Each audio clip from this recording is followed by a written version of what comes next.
বাংলাদেশের one of the best batsman, এখন সে আইসিসিতে চাকরি করে। ঢাকায় অ্যাকচুয়ালি কিন্তু ওর থাকার জায়গাও নেই, তার জন্য গাড়ি তো দূরের কথা, মানে ও হোটেলে এসে থাকে এখন। দীর্ঘদিন কিন্তু এটা বলা হচ্ছিল যে স্বচ্ছতার কারণে ওয়েবসাইটে সব হিসাব থাকবে।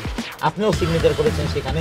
এই 8 জন পরিচালক একসাথে অনাস্থা কেন জ্বালানো মাত্র 9 মাসের ব্যবধানে দেখেন এমন হলো? 9 মাস ধরে তো অনেক কিছুই হয়েছে। দর্শক আসসালামু আলাইকুম, আমরা আজ থেকে শুরু করতে যাচ্ছি মানব জমিনের খেলাধুলা বিষয়ক অনুষ্ঠান ফ্লাড লাইট। আমাদের এই অনুষ্ঠানে নিয়মিত ক্রিকেট, ফুটবল এবং দেশের খেলাধুলা নিয়ে আলোচনা থাকবে। তো আজকে আমাদের এই প্রথম পর্বে অতিথি হিসাবে আছেন বাংলাদেশ ক্রিকেট বোর্ডের পরিচালক ইফতেখার রহমান মিঠু। মিঠু ভাই, আমাদের অনুষ্ঠানে আপনাকে স্বাগত। কেমন আছেন ভাই? ভালো, আর তোমাদেরও কংগ্রাচুলেশন যে এরকম একটা ফ্লাড লাইট শুরু করছো। Hopefully it will be very successful. Flood লাইটের আলোতে আমরা জানতে চাই বাংলাদেশের শুধু খেলাধুলার সবকিছু যেন সবকিছু আলোকিত থাকে, পরিষ্কার থাকে, স্বচ্ছতা যেটা আশা করি সেই জিনিসগুলো আমরা ফ্লাড লাইটের মাধ্যমে আমাদের দর্শকদের জানাতে চাই। মিঠু ভাই, মানে খুব চাপে ছিলেন কয়েকটা দিন। জি, হঠাৎ করে সভাপতির পরিবর্তন। আমি যেটা দেখলাম যে আপনি আমাদের নতুন যে সভাপতি, বিসিবির ক্রিকেট বোর্ডের সভাপতি আমিনুল ইসলাম বুলবুলকে নিজে ড্রাইভ করে নিয়ে আসলেন। এইটা আসলে অনেকেই কথা বলছিল, মানে কেমন লাগলো তাকে ড্রাইভ করে নিয়ে আসতে? একটা সভাপতি, তার গাড়ি নেই।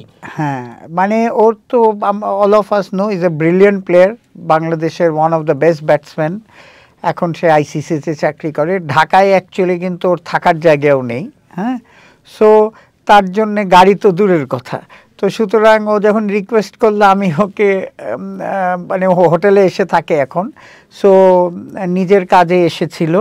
সো সুতরাং তাকে, তো এটা গ্রেট ফিলিংস যে একটা প্রেসিডেন্টকে প্রথম দিন আমাদের ক্রিকেট বোর্ডে নিয়ে আসার। এটা একটা নতুন ইতিহাস যে মানে ক্রিকেট বোর্ডের অনেক সভাপতি এসেছেন, সবাই তো নিজেদের গাড়ি হাঁকিয়ে এসেছেন, প্রোটোকল নিয়ে এসেছেন। এরকম দৃশ্য দেখা যায়নি যে মিডিয়া বিভাগের চেয়ারম্যান গাড়ি চালিয়ে তাকে নিয়ে আসতে হয়েছে। এই এক্সপিরিয়েন্সটা আসলে বাংলাদেশ ক্রিকেট বোর্ডকে কি ইঙ্গিত দিচ্ছে যে ভালো কিছুর জন্য? যে ডেফিনেটলি আমি তো ধরেন এই লাস্ট প্রেসিডেন্টের সাথে কাজ করেছি। এই প্রেসিডেন্টের আমি দেখলাম যে আমি আজ পর্যন্ত কোনো প্রেসিডেন্টকে নিজে প্রেজেন্টেশন দিতে দেখিনি। So that's one. আর আপনাদের প্রেস কনফারেন্সেও একটা কথা বলছে যে সম্ভবত ওই সবচেয়ে গরিব প্রেসিডেন্ট, উইচ ইজ মানে একটা ইঙ্গিত যে সে গ্রাউন্ডের একটা লোক, অ্যান্ড ওর হাত ধরে কিন্তু, মানে আমাদের প্রেসিডেন্টের হাত ধরে অনেক দেশ কিন্তু উপরে উঠে এসছে। স্পেশালি আফগানিস্তান বলেন, নেপাল বলেন, চায়না বলেন, উজবেকিস্তান, কোথায় না। তো সুতরাং আমাদের এই এক্সপিরিয়েন্সটা, কারণ আমাদের এখন যত কথাই বলেন আমাদের খেলাটা একটু নিম্নমুখী। সো এটা আমার মনে হয় যে যেহেতু ও একেবারে একদম মাঠের লোক, এইটা will really help Bangladesh cricket board.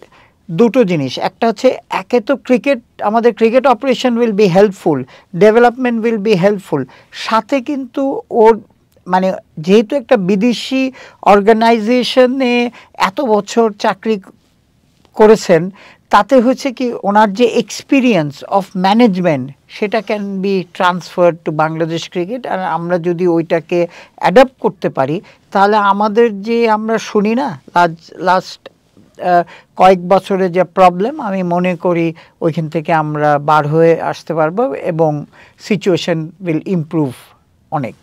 বেশ নাটকীয়তা ছিল কয়টা দিন, মানে বুলবুল সভাপতি হবেন এবং ফারুকের বিদায় হবে। এই জিনিসটা কি ফারুক আহমেদ যে আমাদের সাবেক ক্যাপ্টেন, সে আমাদের সাবেক নির্বাচক, তার মতন একজন লোক এইভাবে বিদায় নেবেন সভাপতি পদ থেকে? তাকে কিন্তু আমরা সেভাবেই বরণ করে আপনারা নিয়ে এসেছিলেন। জাস্ট 9 মাসের ব্যবধানে এই নাটকীয়তা আপনারা কি আগে থেকেই জানতেন যে এমন কিছু ঘটতে যাচ্ছে? না, এটা আগের থেকেই জানতাম না। আমি অ্যাটলিস্ট জানতে পেরেছি যেদিন আমাদের অ্যাডভাইজার মহোদয় ডেকে, যেটা আপনাদের কাগজ থেকে শুনলাম যে ওনাকে রিজাইন করতে বলা হয়েছিল। কিন্তু তার আগের থেকেই গুঞ্জন শুনছিলাম, বিশেষ করে প্রেস বলেন আর সব জায়গায়, যে বুলবুলকে যোগাযোগ করা হয়েছে। সো সুতরাং এই দুইটা তো এখন যখন মিলে গেল, তখন দেখলাম নিউ সিচুয়েশন। ফারুক আহমেদ দুপুরে জানিয়ে দিলেন যে উনি পদত্যাগ করবেন না, তারপরে সন্ধ্যায় নাটকীয়ভাবেই একটা অনাস্থার ব্যাপার চলে আসলো যে 8 জন পরিচালক তার বিরুদ্ধে অনাস্থা জানিয়েছেন। এটা ক্রিকেট বোর্ডের ইতিহাসে মনে হয় বিরল, এই ঘটনা মনে আগে কখনো ঘটেনি। এই অনাস্থার ব্যাপারটা আপনিও সিগনেচার করেছেন সেখানে, এই 8 জন পরিচালক একসাথে অনাস্থা কেন জ্বালালেন মাত্র 9 মাসের ব্যবধানে, কি এমন হলো? না কি এই 9 মাস ধরে তো অনেক কিছুই হয়েছে, যেটা আপনারাও অনেকে অনেক সময় শুনেছেন। যে দেখেন, প্রথম হচ্ছে উনি প্রেসিডেন্ট হওয়ার পরে তারপরে দেখেন কত মাস উনি কোনো কমিটি দেননি। ওয়ালটন আবারও মিলিনিয়ার অফারে ওয়ালটন ফ্রিজ কিনে আপনিও হয়ে যেতে পারেন মিলিয়নিয়ার। মিলিনিয়ার ছড়াছড়ি দেশ জুড়ে, এটা শুধু ওয়ালটনই পারে। আমরা কিন্তু কাজ করে গেছি। যদি আমার কথাই বলেন, আমি অন্যদের কথা বাদ দিয়ে, আমার আম্পায়ার্স ডিপার্টমেন্টের কিন্তু কোনো কমপ্লেন পাবেন না। উইদাউট আ কমিটি আমি কিন্তু, যেহেতু আগে ছিলাম, আমরা করে গেছি। আমরা কেউ জানতাম না উনি কেন এত ডিলে করলো। যেটা এখন শুনছি নানান বিষয়, যে ওনাকে বলা হয়েছিল, উনি নানান অজুহাত এখন দিচ্ছেন।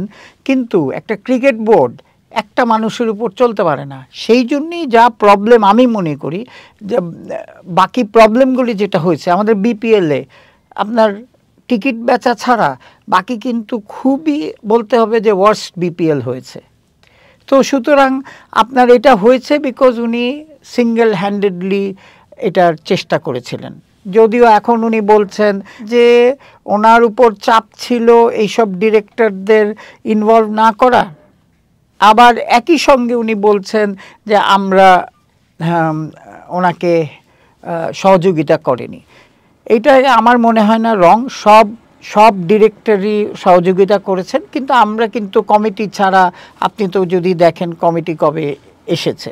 তো সুতরাং উনি প্রথম 6 মাস তো কমিটি ছাড়াই চালিয়ে নিয়েছেন। ওই সময় যত প্রবলেম হয়েছে আমার মনে হয় এটা আস্তে আস্তে বিপিএলটা যে আমরা অর্গানাইজ ছিলাম না, এটাই এক্সপোজ হয়ে আমরা আলটিমেটলি এই বিপিএলের প্রবলেম কিন্তু এখনও টানছি। আপনাদের অভিযোগিত এগুলো ছিল, তারপরে একটা জিনিস সবার চোখে পড়েছে, যেটা ওনার স্বেচ্ছাচারিতার একটা ব্যাপার আপনারা উল্লেখ করেছেন। উনি প্রবল স্বেচ্ছাচারিতা ছিলেন।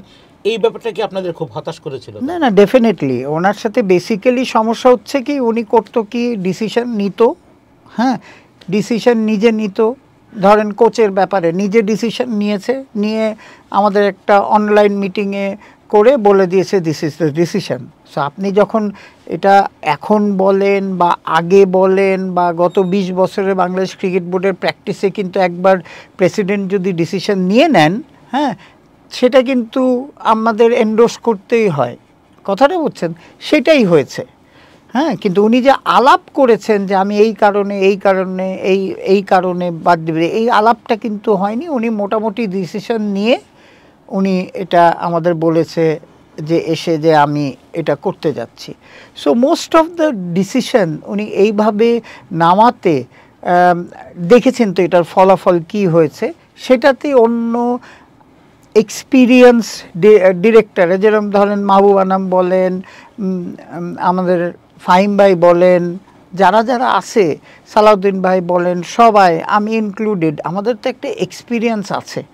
সেই এক্সপিরিয়েন্সে আমাদের পার্টিসিপেট করতে পারিনি। তো সেইটার জন্যেই স্বেচ্ছাচারিতা কথাটা লেখা হয়েছে। আপনি তো দীর্ঘদিন ক্রিকেট বোর্ডের সাথে অনেক সভাপতিকে দেখেছেন, 3টা সভাপতির সাথে কাজ করার সুযোগ, মানে নাজবুল হাসান পাপনের সাথে কাজ করেছেন, ফারুক আহমেদের 9 মাস হলেও কাজ করেছেন, বুলবুল ভাই আসছেন তার সাথে শুরু করেছেন। স্বেচ্ছাচারিতা কি শুধু ফারুকই করেছেন? আগের তো বোর্ডে ছিলেন আপনারা, তখনও কি স্বেচ্ছাচারিতা ছিল না? এর সাথে একটা যদি যোগ করে দিই, মানে পক্ষ বিপক্ষে তো অভিযোগ থাকেই, আপনাদের নিয়েও মানে বলা হয়, তাহলে আপনারা শুধু ফারুকের কেন, আগের বোর্ডের নিয়েও তো অনেক কথা হচ্ছে, তখনও কি আপনারা মানে? না শোনেন, স্বেচ্ছাচারিতার একটা লিমিট থাকে, আমার কথাটা বোঝেন। এই যে আজকে বুলবুলের কথা বলবো, লাস্ট 3-4 দিন আমাদের এক্সপিরিয়েন্স এত ভালো যে উনি কিন্তু সব ডিসিশনটা নিচ্ছে একটা টিম হিসাবে। দিস ওয়াজ মিসিং ডিউরিং ফারুকের টাইমে।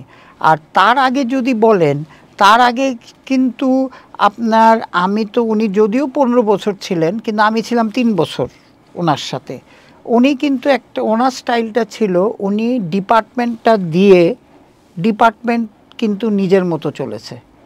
ওনার কাছে প্রবলেমে পড়লে গিয়েছি, হ্যাঁ, উনি কিন্তু সহযোগিতা করছে।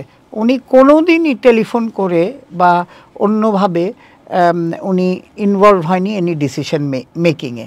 সো সুতরাং আমি আমাদের প্রিভিয়াস প্রেসিডেন্ট বলেন বা বুলবুলের কথা, দুইজনই কোনো দিন এইভাবে যে করে ফেলার পরে, আমার কথাটা বুঝেছেন, করে ফেলার পরে যে আমাদের এন্ডোর্স করাচ্ছে, এটা ছিল না, আমি অ্যাটলিস্ট পাইনি। বুলবুল ভাইয়ের সাথে তো আপনাদের একটা দুটো মিটিং হয়েছে, কথা হয়েছে, তার কোন ভীষণটা আপনাদের কাছে মনে হয়েছে যে মানে আশান্বিত করেছে যে বিসিবি আসলে এগিয়ে যাবে? তার ভীষণটা আসলে কি? দুটো জিনিস আমাকে খুব ইয়ে করছে। একটা হচ্ছে গ্রাসরুট লেভেলের, শুধু ক্রিকেটার প্রডিউসিং না, উনি চাচ্ছে গ্রাউন্ডসম্যান, এনাফ গ্রাউন্ডসম্যান ছড়িয়ে দিতে বাংলাদেশের, যাতে আপনি সব ডিস্ট্রিক্টে একটা ভালো করে উইকেট হয়, নট অনলি ঢাকা কেন্দ্রিক। আম্পায়ারদের কথাটা বলছে, মেনলি কোচেসদের কথা বলছে। এই কোচেসরা যদি ওয়েল ট্রেন্ড হয়, আমরা যদি দেখছেন 150 কোচ এখন আমাদের ওয়েল ট্রেন্ড, লেভেল 2, লেভেল 3, হ্যাঁ, এরকম লেভেল 1, এরকম যদি কোচ আপনাদের থাকে, তাহলে এটা কিন্তু বাইরের ক্রিকেটটা এমনি উন্নতি। আপনি ভালো মাঠ পেলেন, ইকুইপমেন্ট যতই ভালো থাকেন, আপনি ছোটোবেলায় যদি একটা ক্রিকেটারকে শেখাতে না পারেন যে কীভাবে সে খেলবে, স্ট্রেট ব্যাটে খেলা বা গ্রিপটা ঠিক, হ্যাঁ, একটা ভালো কোচ আপনার দরকার ওই সময় বেশি দেন আপনি ম্যাচিওর্ড হওয়ার পরে। তো সুতরাং উনি যেহেতু একটা ডেভেলপমেন্টে কাজ করেছেন, ওনার প্রেজেন্টেশনে দুটো জিনিস খুবই উঠে এসছে। একটা হচ্ছে এই ডেভেলপমেন্টে হিউজ পরিমাণ grounds development, academy development, cricket প্রডিউসের জন্য যা যা লাগে সেগুলির উন্নতি, প্লাস হচ্ছে যে ক্ল্যারিটি। উনি একদম বলে দিয়েছে যে এখন আমাদের সব কিছু ওয়েবসাইটে আপনারা পাবেন, যে আজকে বিপিএল শেষ হবে, বিপিএলের অ্যাকাউন্টস ইয়েতে পাবেন, হ্যাঁ। এখন এই প্রসেসেই কিন্তু আপনার কয়দিন পরে দেখবেন যে আমরা বিপিএলের সব হিসাব নিকাশ কার থেকে কী পাই, এটা কিন্তু আপনার ওয়েবসাইটেও থাকবে। দীর্ঘদিন কিন্তু এটা বলা হচ্ছিল যে স্বচ্ছতার কারণে ওয়েবসাইটে সব হিসাব থাকবে। এইটা কি বাস্তবায়ন সম্ভব কিনা? আমরা আসলে মানে এক বাক্যে দেখতে পাবো কিনা আসলে এটা? তো দেখেন, কথাটা হচ্ছে এটা তো শুরু করতে হবে কোথাও থেকে।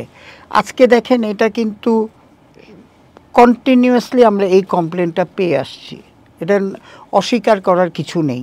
তো সুতরাং এটা যেহেতু বলেছে, আর ওনার ব্যাকগ্রাউন্ড একটা কর্পোরেট কালচার ইয়েতে, তো যখন বলেছেন আমরা ডিরেক্টররাও কিন্তু এটা ওয়েলকাম করেছি। তো সুতরাং আমার মনে হয়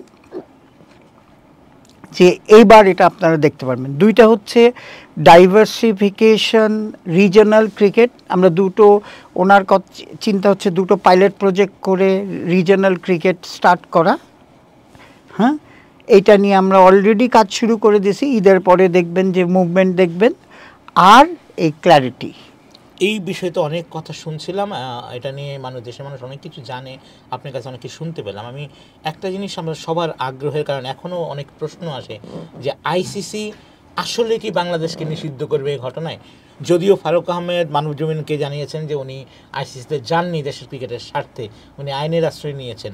ওনার আইনের আশ্রয় নেওয়ার ব্যাপারটা এবং আইসিসির কাছ থেকে আপনারা আসলে এরকম কোনো কিছু আশা পেয়েছেন কিনা, বা আইসিসির কোনো ভূমিকার কথা শুনেছেন কিনা, একটু যদি বলতেন। আমার মনে হয় না।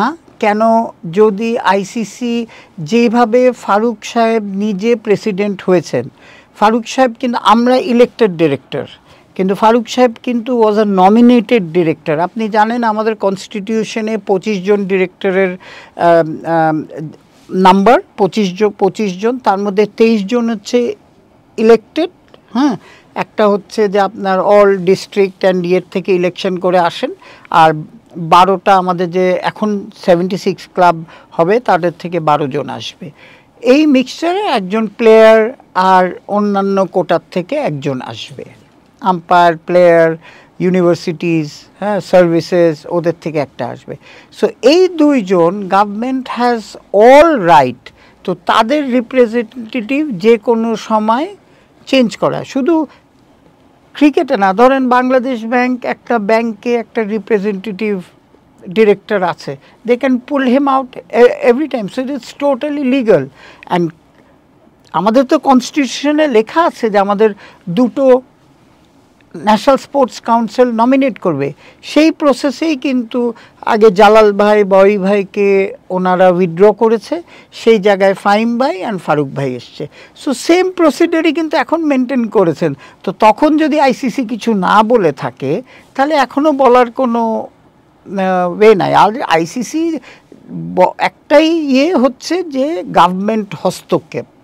সো গভর্নমেন্ট তো আপনার কোনো হস্তক্ষেপ করছে না, কারণ ভেরি ক্লিয়ার, আমরা তো বাকি সবাই আছি, ওনাদের দুইটা representative, that is their right. Farooq ভাই যেভাবে এসেছেন, বুলবুল ভাই সেম প্রক্রিয়া এসেছেন, যে কারণে যখন ফারুক ভাইয়ের ক্ষেত্রে ওইরকম আইসিসি কোনো হস্তক্ষেপ করেনি বা আইসিসি কোনো বলেনি। তো এবারও আমি মনে করি না, it is my personal opinion, যে আমিও মনে করি না একই জিনিসে আজকে যদি ওই সময় না করে থাকে, ওখানে তো তখন নিয়ে গেলে, তাহলে এখন কেন করবে? সো দিস ইজ, আমি মনে করি যে এটার কোনো সমস্যা হবে না। আমিনুল ইসলাম বুলবুল আমাদের প্রথম টেস্ট সেঞ্চুরিয়ান, তার একটা সুনাম সারা বিশ্বে আছে, সে আইসিসিতে দীর্ঘদিন কাজ করেছেন। ফারুক আহমেদও কিন্তু একই সুনামের সঙ্গে নিয়ে এসেছিলেন, তার বিদায়টা যেমন আনএক্সপেক্টেড, মানে সবাই এইভাবে আশা করেনি। বুলবুলকে নিয়েও একটা সেই ভয় মানুষের মধ্যে কাজ করে। আপনি আসলে কি, আপনি একজন ক্রিকেটার, কোয়েল উইশার, তাকে আসলে কি কোথায় দেখতে চান? আপনার কথাটা হচ্ছে যে বুলবুলের যে ম্যানেজমেন্ট স্কিলটা আছে, যেটা একটা ইন্টারন্যাশনাল অর্গানাইজেশন থেকে সে শিখেছে, আমার মনে হয় না যে Bulbul will be in the same scenario. কথাটা আমি পার্সোনালি মনে করি he is really capable. He is not a cricketer only, যে he is not a coach only, plus but এই সব বিদেশ, সারা দুনিয়াতে ঘুরে ওর একটা, আমার মনে হয় বাংলাদেশে ওর থেকে এক্সপিরিয়েন্স কারো বেশি নেই। ম্যানেজমেন্ট স্কিল, সো আমার মনে হয় না যে ম্যানেজমেন্ট স্কিল। আর লাস্ট 3-4 দিনে যে আমি দেখলাম যে ও টিম ওয়ার্কে খুবই কনসেন্ট্রেট করছে, team work, not individual, team work. And he is listening to other people, he is listening to us, he is listening to সবাই, ইভেন সাংবাদিকদেরও, সবাইরই, আম্পায়ারদের, সেদিন প্রথম আম্পায়ারদের সাথে সে বসেছে, আমরা টপ আম্পায়ারদের সাথে। তো ওর ম্যানেজমেন্ট স্টাইলটা অ্যাকচুয়ালি আমি একটু ডিফারেন্ট দেখছি দেন আমার experience with other president. So আমি হোপফুলি মনে করি যে এটা অ্যাকচুয়ালি ওই সিচুয়েশান হবে না। দর্শক শুনছিলেন আমাদের মিডিয়ার চেয়ারম্যান ইফতিখার রহমান মিঠুর অনেক আশার বাণী শোনালেন উনি আমাদের এখানে এসে। বিশেষ করে উনি জানালেন যে আমাদের সাবেক প্রেসিডেন্ট ফারুক আহমেদ এবং নতুন যে প্রেসিডেন্ট আমিনুল ইসলাম বুলবুল, তারা দুইজন এক ক্যারেক্টারের হবেন না, তাদের নিয়ে মানে নতুন সভাপতিকে নিয়ে তারা আশান্বিত। এই ফ্লাড লাইটের মাধ্যমে আপনারা বাংলাদেশ ক্রিকেট, ফুটবল সব আলোচনা শুনতে পারবেন।